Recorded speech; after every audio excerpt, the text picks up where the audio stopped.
Hi.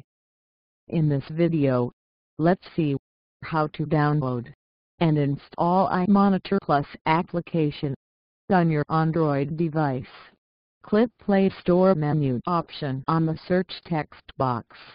Type iMonitor Plus.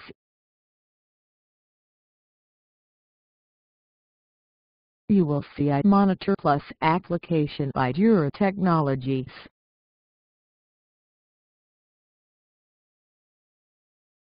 Click on the application.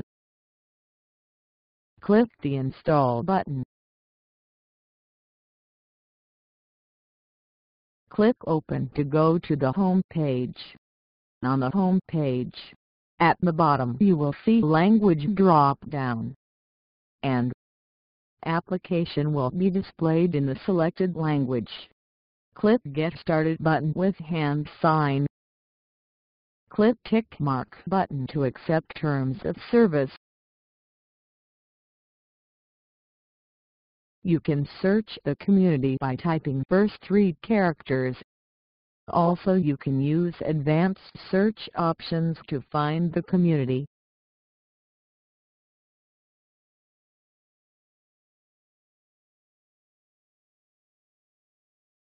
You need to register with the selected community.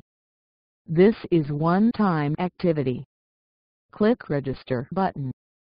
Once registration is successful, you will be redirected to the landing page with several menu options. We will explore these options in the next video.